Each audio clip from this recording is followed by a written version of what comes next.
Good morning, guys. So, today we'll talk about our today's topic of physics, that is force and motion. तो हमारा सबसे पहला topic है जो हम डिस्कस करेंगे वो है motion. Motion when it comes to our mind तो उसका मतलब है मूवमेंट. तो जो आप सोच रहे हैं वो बिल्कुल सही है, दैट इज़ मूवमेंट. किसी भी ऑब्जेक्ट को हम तब मूवमेंट बोलेंगे या फिर मोशन में बोलेंगे जब वो अपनी पोजीशन चेंज कर रहा है. For example, if you are going to Delhi from Amritsar, तो इसमें क्या होगा, आप अपनी पोजीशन चेंज कर रहे हैं अमृतसर टू दिल्ली. अब ये with the passage of time होता है, जैसे कि लास्ट लाइन में लिखा हुआ है with the passage of time. इसका मतलब क्या हुआ, अगर आप 10 बजे अमृतसर में हैं तो आप 5 बजे पहुंच गए दिल्ली में, मतलब आपको 7 घंटे लगे वो डिस्टेंस कवर करने में. तो इससे आपको क्या पता चला कि जो मोशन हो रही है with the passage of time हो रही है. Okay, then comes mechanics. Mechanics basically एक ऐसी ब्रांच है साइंस की that totally deals with the study of motion of objects. Then comes, ये आगे जो ब्रांच है it is divided up into two, that is kinematics and dynamics. Okay, तो ये जो काइनेमेटिक्स है ये क्या चीज़ है. काइनेमेटिक्स भी ब्रांच और ऐसी ब्रांच है फिज़िक्स की जो डील कर रही है मोशन ऑफ ऑब्जेक्ट के साथ, बट ये कुछ और पॉइंट्स भी साथ में डिस्कस कर रही है. सबसे पहला पॉइंट जो ये डिस्कस कर रही है वो है कि साथ में टाइम भी मेजर करती है, इन द सेंस कि आपको कहीं कितना मूव करने में कितना टाइम लग रहा है ये वो भी नोट करेगी. ठीक है. देन कम्स, ये कॉज ऑफ मोशन को कंसिडर नहीं करती है, without considering motion cause of motion. तो इससे आपको क्या पता चलेगा कि ये आपको ये नहीं बताएगा कि मोशन कैसे हुई है. आप ट्रेन से गए, बस से गए, साइकिल पे गए, पैदल गए, किस पे गए, ये नहीं बताएगा. Then comes dynamics. डायनामिक्स एक अलग ब्रांच है जो काइनेमेटिक्स से थोड़ी सी डिफरेंट है, बट है मैकेनिक्स की ही ब्रांच. तो ये क्या बताती है, it is the branch of physics that deals with the study of motion of object taking into account the cause of its motion. मतलब ये टाइम तो बताएगी, पर साथ साथ ये क्या बताएगी कि मोशन किस तरीके से हो रही है. मतलब आप साइकिल पे जा रहे हो, बाइक पे जा रहे हो, या फिर किसी और चीज़ पे जा रहे हो, ये वो भी बताएगा. ठीक है. तो ये हो गया आपका डायनामिक्स. तो ये ब्रांच थी हमारी मेन मैकेनिक्स की. बिफोर स्टार्टिंग मोशन हमें मैकेनिक्स के बारे में पता होना ज़रूरी है, इसलिए हमने ये टॉपिक आपका बीच में ऐड किया है. Then comes rest. अब रेस्ट सबके लिए फेवरेट वर्ड है, हर किसी को रेस्ट करना पसंद है. तो पर फिजिक्स में रेस्ट का मतलब क्या है. रेस्ट का मतलब है कोई भी ऑब्जेक्ट जो अपनी जगह से हिले ही ना. मतलब an object is said to be at rest if it does not change its position with respect to its surrounding and with respect to its with the passage of time. अब इसमें इसका क्या मतलब हुआ कि अगर आपने अमृतसर टू दिल्ली जाना था, ठीक है, तो अगर किसी ने आपको बोल दिया कि आप रेस्ट पे हो, तो इसका मतलब क्या हुआ, अगर आप 10 बजे अमृतसर में थे तो 5 बजे भी आप अमृतसर में ही मिलोगे. मतलब you have not change your position with respect to time. तो ये क्या हो गया आपका rest. Then comes frame of reference. अब फ्रेम ऑफ रेफरेंस फिजिक्स में एक बहुत ही ज़्यादा इंपॉर्टेंट टॉपिक है. इनफैक्ट आपको किसी भी चीज़ को मेजर करना हो तो आप फ्रेम ऑफ रेफरेंस लेके चलते हैं. बिफोर डिस्कसिंग दिस हम एक एग्जाम्पल देते हैं आपको. एक बॉल ले लीजिए, एक बॉल है, वो मूव कर रही है पोजीशन ए टू बी से. It is moving from position A to B. अब ये जो बॉल है, जैसे कि आपको पता है ए टू बी जा रही है.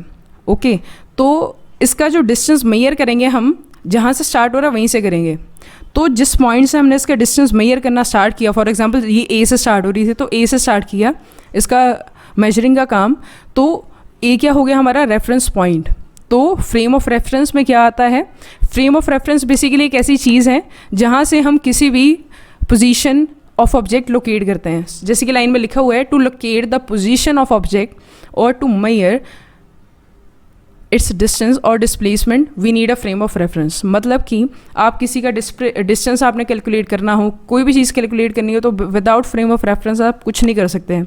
मतलब अगर आपको किसी ने बताया नहीं कि आप दिल्ली कहाँ से गए, आप हरिद्वार से गए हो, आप अमृतसर से गए हो, आप कहाँ से गए हो, अगर आपको बताया नहीं गया तो आप कैलकुलेट ही नहीं कर सकते हो कि आपने कितना डिस्टेंस ट्रैवल किया है टिल दिल्ली. ठीक है.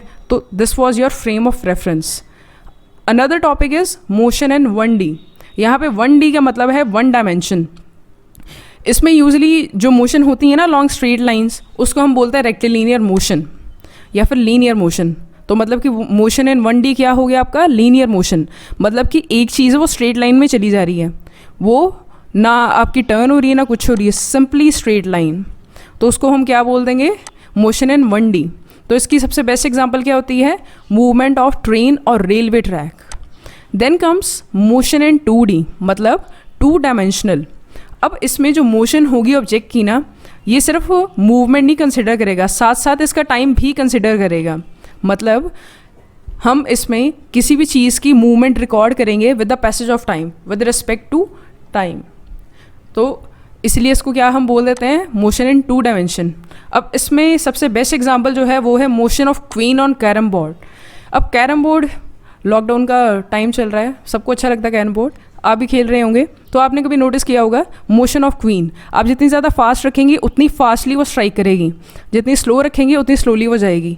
सो ये क्या हो गया, motion in 2D। Then comes motion in 3D। 3D stands for 3 dimension. अब इसमें क्या होते हैं, ऑल द 3 कोऑर्डिनेट्स। कोऑर्डिनेट्स मतलब जो XYZ वाले कोऑर्डिनेट्स हैं उनका यहाँ पे जिक्र किया गया है। देन कम्स, ये क्या करते हैं, किसी भी पोजीशन ऑफ ऑब्जेक्ट को स्पेसिफाई करते हैं विद रिस्पेक्ट टू टाइम, ठीक है, एंड मोशन ऑफ ऑब्जेक्ट, उसको हम क्या बोल देते हैं, 3D मोशन। इसकी सबसे बेस्ट एग्जांपल है, आप कोई भी ले लीजिए, कोई भी चीज़ जो पड़ी है विद इन एनवायरनमेंट, जैसे सबसे पहले कि बर्ड फ्लाई कर रहा है इन द स्काई, इसकी जगह पे कुछ और भी हो सकता है, जैसे aeroplane flying in the sky, वो भी इसकी बेस्ट एग्जांपल है। तो ये एक 3D मोशन की एग्जांपल्स हैं। देन कम्स डिस्टेंस, जो हमारा मोशन का सबसे मेन टॉपिक है, जिसके बेसिस पे हमने आगे के टॉपिक्स करने हैं। सबसे पहले आता है डिस्प्लेसमेंट। अब डिस्प्लेसमेंट क्या है बेसिकली, सॉरी डिस्टेंस क्या है हमारा। डिस्टेंस जब भी हम सुनते हैं, हमने मैथ्स में भी किया हुआ है, क्वेश्चंस काफ़ी सॉल्व किए हुए हैं, जैसे डिस्टेंस होता क्या है, डिस्टेंस मतलब कि 2 पॉइंट्स के बीच की जो लेंथ है हम उसको डिस्टेंस बोल देते हैं। एग्जैक्टली यही होता है डिस्टेंस। पर डिस्टेंस किसी भी 2 पास के बीच में एक्चुअल लेंथ होती है। अब सेकेंड लाइन में आप देखेंगे, in other words distance is the actual path length. अब एक्चुअल पाथ लेंथ आप कहेंगे ठीक है, एक्चुअल पाथ लेंथ ओके, पर आपको इसकी ज़्यादा क्लैरिटी होगी जब हम नेक्स्ट टॉपिक भी साथ में डिस्कस कर लेंगे, दैट इज़ डिस्प्लेसमेंट। उससे पहले के लिए जो डिस्टेंस है वो एक स्केलर क्वांटिटी है। स्केलर क्वांटिटी मतलब इसके पास सिर्फ मैग्नीट्यूड है, डायरेक्शन नहीं है। डायरेक्शन का आपको समझ आ गया होगा, डायरेक्शन मतलब साउथ में जा रहा है, नॉर्थ में जा रहा है, वेस्ट में जा रहा है, ईस्ट में जा रहा है, कहाँ जा रहा है। पर मैग्नीट्यूड थोड़ा सा डिफरेंट है। मैग्नीट्यूड का मतलब होता है, जैसे आपकी लेंथ दी हुई है 3 मीटर्स, तो जो मीटर है that is your unit and जो 3 है दैट इज़ योर मैग्नीट्यूड। मतलब किसी भी चीज़ की अमाउंट, वो कितनी अमाउंट है, ठीक है, उसका नंबर है, उसको हम मैग्नीट्यूड कहते हैं, ठीक है। अब जो यूनिट्स होते हैं डिस्टेंस के, वो होते हैं मीटर, सेंटीमीटर या फिर किलोमीटर। इसमें नैनोमीटर भी आ सकते हैं, पर आपके लेवल पे यही यूज़ होते हैं। Then comes displacement. अब डिस्प्लेसमेंट क्या चीज़ है, जो डिस्प्लेसमेंट है बेसिकली ये भी लेंथ ही होती है, बट इस लेंथ में क्या फ़र्क है, एक एग्जांपल देके बताती हूँ। ए और बी पॉइंट्स हैं आपके, ठीक है। अब ए और बी पॉइंट, उसके बाद सी पॉइंट, उसके बाद डी पॉइंट, जिस तरीके से आपको एक फिगर में हमने रिप्रेजेंट किया हुआ है नीचे वाली में। अब इसमें क्या लिखा हुआ है कि ए बी सी डी, आपको 4 पॉइंट्स नज़र आ रहे होंगे। अब इसमें क्या है, ए टू बी की लेंथ है 2 सेंटीमीटर, बी टू सी की लेंथ है 4 centimetre and C to D की लेंथ है 1 सेंटीमीटर, ठीक है। तो इसमें हमने क्या किया है कि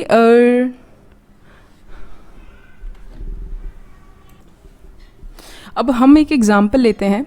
विल कंसिडर एन ऑब्जेक्ट, मतलब एक ऑब्जेक्ट ले लो, सपोज कर लो वो पॉइंट ए से मूव कर रहा है पॉइंट डी तक, उसके बाद फिर वो वापस जाता है पॉइंट बी पे, फिर वो आता है सी पे, and then it goes to A and then it goes from A to C. मतलब ये थोड़ा सा कॉम्प्लेक्स हो गया, हम थोड़ा सा नीचे चलते हैं। इसमें अब क्या है हमारे पास, अगर आप देखें मैंने टोटल डिस्टेंस लिखा हुआ है। टोटल डिस्टेंस में आप क्या देखेंगे, AD plus DB plus BC plus AC, मतलब जो जो जिस तरीके से उसने डिस्टेंस कवर किया हमने उस तरीके से उसे लिख दिया है। अब AD की जो लेंथ थी, AD की कितनी बन रही है, 2 + 4 + 1 that is 7 metre. Then comes DB की लेंथ क्या बन रही है हमारे पास, 4 + 1 that is 5। Then comes BC में क्या आ रहा है हमारे पास 4, वो उसकी लेंथ एज इट इज़ हमने लिख दी है। देन कम्स AC में क्या आ रहा है हमारे पास 2 + 4, तो ये क्या हो गया 6। इसका जब टोटल करेंगे आपके पास आ जाएगा 22 आंसर। तो इससे आपको क्या पता चल रहा है कि डिस्टेंस एज इट इज़ ये आपने प्लस करना है, ठीक है। पर डिस्प्लेसमेंट के केस में ऐसा नहीं होता है, क्योंकि वो डायरेक्शन भी अकाउंट में लेता है। मतलब if you are going to south, ठीक है, तो वो आपकी जो डिस्टेंस है वो पॉजिटिव लिया जाएगा डिस्प्लेसमेंट में। पर अगर आप उसी डायरेक्शन में वापस आ रहे नॉर्थ की ओर, तो वो आपका नेगेटिव हो जाएगा। मतलब इट डिपेंड्स ऑन डायरेक्शन। एक डायरेक्शन अगर एक केस में पॉजिटिव होगी तो दूसरे केस में नेगेटिव हो जाएगी। इसमें भी कुछ ऐसा ही हुआ है। जैसे वो A to D गया, तो ये तो स्ट्रेट मूव कर रहा था, तो उसका 7 सेंटीमीटर पॉजिटिव आ गया।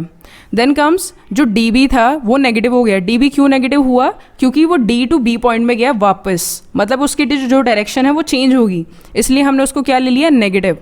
Then comes BC point. जो BC पॉइंट था वो स्ट्रेट ही रहा, तो हमने BC पॉइंट को ले लिया पॉजिटिव 4। Then comes AC। अब जो AC है बेचारा फिर वापस, मतलब उसकी डायरेक्शन हुई है चेंज, तो उस केस में हमने क्या ले लिया? -6। तो इस तरीके से 11 - 11 हो गया आपका, और आपका आंसर आ गया 0। डिस्प्लेसमेंट एक और एग्जांपल देके समझाते हैं। आप जैसे जा रहे हैं A to B पॉइंट पे, बड़ा सिंपल सा लेंगे। A to B पॉइंट पे जा रहे हैं और उसकी लेंथ है 10 मीटर्स फॉर एग्जांपल। तो जैसे आप मूव करेंगे A to B, तो आपकी डिस्प्लेसमेंट होगी 10। पर अगर आप सेम पाथ के थ्रू वापस आ जाते हैं तो वो हो जाएगी आपकी 0। ऐसा क्यों हुआ? क्योंकि ये जो डिस्प्लेसमेंट है it depends only on initial and final point. It only depends upon initial and final point, और ये किसी चीज़ पे डिपेंड नहीं करती है, ठीक है। मतलब कि ये सिर्फ ये देखेगी कि वो कहाँ, किस पॉइंट पे स्टार्ट किया उसने और किस पॉइंट पे ख़त्म किया। अब डिस्प्लेसमेंट में क्या हो रहा था? अगर वो A to B पॉइंट गया, फिर B to A वापस आ गया, मतलब इसमें क्या हो जाएगा? A - A, जिसकी वजह से आपका आंसर आ गया 0। तो इससे आपको थोड़ा सा क्लियर होगा, it is not the actual path that is covered, actual length of path that is covered by an object, ठीक है। तो डिस्प्लेसमेंट जो है वो वेक्टर क्वांटिटी है, क्योंकि ये मैग्नीट्यूड और डायरेक्शन दोनों को कंसिडर करती है, एंड नॉट ओनली मैग्नीट्यूड जो डिस्टेंस करता है। इसके यूनिट भी सेम होते हैं जो डिस्टेंस के होते हैं, मीटर, सेंटीमीटर और किलोमीटर।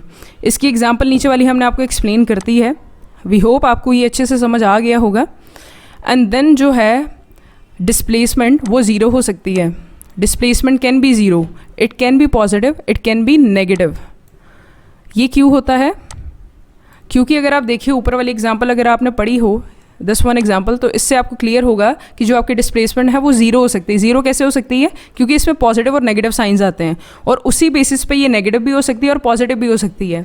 मतलब हो सकता है कि DB यहाँ पे अगर मैंने नेगेटिव लिया है तो किसी और एग्जाम्पल में ये पॉजिटिव हो जाए, तो यहाँ पे जो पॉजिटिव होगा वो बढ़ जाएगा, और इसलिए आपकी जो डिस्प्लेसमेंट का आंसर आएगा वो पॉजिटिव हो जाएगा।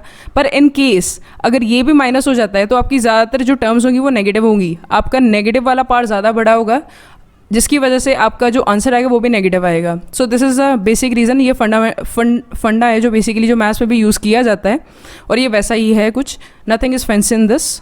Then comes speed, another important topic. अब जो स्पीड है वो क्या है? ये डिपेंड करती है डिस्टेंस के ऊपर। किसी चीज़ ने कितना डिस्टेंस ट्रेवल किया है, किसी ऑब्जेक्ट ने कितना डिस्टेंस ट्रेवल किया है इन गिवन टाइम इंटरवल, या फिर कितने टाइम में किया है, उसको हम स्पीड बोल देते हैं। मतलब अगर हम एग्जांपल है स्पीड की, तो स्पीड जब आती है वो क्या आती है? 60 km/h फॉर एग्जांपल। इस तरीके से हम उसका यूनिट बोलते हैं। इसका मतलब क्या हो गया कि वो 60 किलोमीटर ट्रैवल कर रहा है 1 घंटे में। ओके, तो स्पीड का हमारे पास बेसिक सा फॉर्मूला है, वो ये है, speed is equal to distance over time, ठीक है।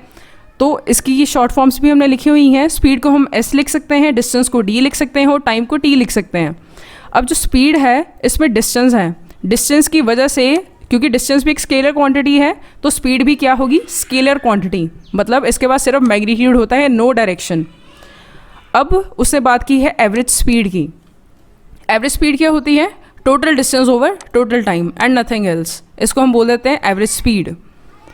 Then comes SI unit of speed. SI unit क्या होते हैं? मीटर पर सेकेंड। मीटर पर सेकेंड, या फिर इसकी जगह पे किलोमीटर पर आवर भी आ सकता है और सेंटीमीटर पर सेकेंड भी आ सकता है। Then comes instantaneous speed. Instantaneous speed, ये बेसिकली इसकी सिंपल सी डेफिनेशन है। इसकी आपको ज़्यादातर डेफिनेशन ही पूछी जाएगी। इसकी डेफिनेशन सिंपल सी होती है। इसका मतलब क्या होता है? Speed of an object at a particular instant of time, या फिर at any instant of time, उसको हम बोल देते हैं इंस्टेंटेनियस स्पीड।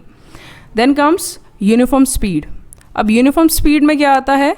अगर कोई भी ऑब्जेक्ट स्पीड, अगर उसकी स्पीड की बात की जाए, if it covers equal amount of distance in equal intervals of time, तो हम उसको क्या बोल देंगे, यूनिफॉर्म स्पीड। मतलब कि अगर उसने 10 किलोमीटर पर आवर की स्पीड रख रहा है, मतलब 10 किलोमीटर हर घंटे में कवर कर रहा है एंड ये कंटिन्यूसली चलता जा रहा है, तो वो हो जाएगी यूनिफॉर्म स्पीड। फॉर एग्जांपल मैं यहाँ से मूव कर रही हूँ Amritsar to Delhi, again same example. तो अमृतसर टू दिल्ली में आपने हर घंटे में 10-10 किलोमीटर कवर किए हैं डिस्टेंस के, तो ये क्या होगी आपकी यूनिफॉर्म स्पीड, ठीक है। Then comes non uniform speed. Non uniform speed का मतलब आप पता चल ही गया होगा। नॉन यूनिफॉर्म मीन्स कि आप कंसिस्टेंटली नहीं चल रहे, चेंज होते जा रहे हैं। मतलब if you cover unequal amount of distance in equal और अनईक्वल इंटरवल ऑफ टाइम, तो उसको हम बोल देंगे नॉन यूनिफॉर्म स्पीड। और यूजली जो डेली लाइफ में जो चीज़ होती है वो नॉन यूनिफॉर्म स्पीड की ही होती है। आपकी कार कभी भी इक्वल अमाउंट ऑफ डिस्टेंस नहीं कवर कर पाएगी इक्वल इंटरवल ऑफ टाइम में, मतलब यूनिफॉर्म स्पीड कभी भी नहीं होगी आपकी, हमेशा ये नॉन यूनिफॉर्म स्पीड रहेगी। क्यों? क्योंकि आपको बीच में ब्रेक भी मारनी पड़ सकती है and it can be any other reason also. तो इसलिए आपकी ज़्यादातर जो फॉलो होती है वो नॉन यूनिफॉर्म स्पीड होती है, not uniform. Next important topic है that is circular motion. Circular motion एक अनदर इंपॉर्टेंट टॉपिक है जो मोशन से ही जुड़ा है। अब किसी भी पार्टिकल की मोशन जो सर्कुलर पाथ में हो, हम उसको बोल देते हैं circular motion and nothing else. देखिए, मोशन ऑफ अ पार्टिकल, कोई भी बॉडी होगी, स्मॉल भी हो सकती है, बिग भी हो सकती है, along a circle. Circle means circular path आ गया। अब सर्कुलर पाथ आ गया तो वो क्या बना देगी, सर्कुलर मोशन। एक चीज़ है जो सर्कल में घूम रही है वो हो जाएगी सर्कुलर मोशन। सिंपल, इतना ही इसमें सुनने वाला है। देन कम्स, अगर सर्कल है, सर्कल का हम हमेशा सर्कमफ्रेंस कैलकुलेट करते हैं। सर्कमफ्रेंस मीन्स उसका पेरीमीटर, और पेरीमीटर ही बताता है कितना डिस्टेंस कवर हुआ है एंड नॉट एरिया, क्योंकि एरिया होता है कंप्लीट सर्कल का, जबकि अगर डिस्टेंस की बात की जाए तो सर्कमफ्रेंस आता है, ठीक है। देन कम्स, अगर वो किसी भी सर्कल के सर्कमफ्रेंस का डिस्टेंस कवर कर रहा है in equal intervals of time, तो इस तरीके की मोशन को हम बोल देंगे uniform circular motion. Then comes, जो यूनिफॉर्म सर्कुलर मोशन है, इस तरीके की मोशन होती है जिसमें जो स्पीड है ना आपकी वो कांस्टेंट ही रहती है, कभी चेंज होती ही नहीं है, मतलब सेम रहेगी। अगर 10 किलोमीटर पर आ रहा है तो 10 किलोमीटर ही आपकी स्पीड रहेगी, चेंज नहीं होगी। पर जो डायरेक्शन ऑफ वेलोसिटी है वो चेंज होती रहेगी। अगर वेलोसिटी होगी इस केस में तो उसकी डायरेक्शन चेंज होती रहेगी, मतलब स्पीड आपकी 10 रहेगी, पर हर पॉइंट पे अगर आप देखेंगे तो आपकी आपकी डायरेक्शन वो चेंज होती रहेगी। चेंज कैसे होगी? फॉर एग्जांपल, अगर आप एक सर्कल ड्रॉ कर लेते हैं हम यहाँ पे, अब एक सर्कल है, एक चीज़ यहाँ से मूव करनी स्टार्ट हुई, किसी की भी जो डायरेक्शन है वो सेम नहीं है। यहाँ पे जितने भी पॉइंट्स हो गए, अगर ये वाला पॉइंट ले ले, ये पॉइंट ले ले, ये वाला पॉइंट ले लिया हमने, तो इसमें जितने भी पॉइंट्स हम बना रहे हैं ना, इन सब की जो डायरेक्शन है वो अलग होगी। इसी बेसिस के ऊपर जो डायरेक्शन ऑफ वेलोसिटी वो चेंज होती है, बट स्पीड सेम रहती है। Then comes motion in which the object repeats its motion after a fixed interval is known as oscillatory motion. इसमें क्या होता है, एक सिंपल पेंडुलम की एग्जांपल लेंगे, जो घंटी में लगता है पेंडुलम, घंटा जिसे कहना चाहिए हमें, पेंडुलम वाली क्लॉक। उसमें क्या होता है, it moves to and fro, मतलब कि जिस तरीके से आपका ये पेंडुलम है, ये इस पॉइंट पे जाता है, वापस आता है, फिर इस पॉइंट पे चला जाता है, ये पूरा रोटेट नहीं करता है। इसको हम बोलते हैं ऑसिलेटरी मोशन, ठीक है। इसमें बेस्ट एग्जांपल थी पेंडुलम।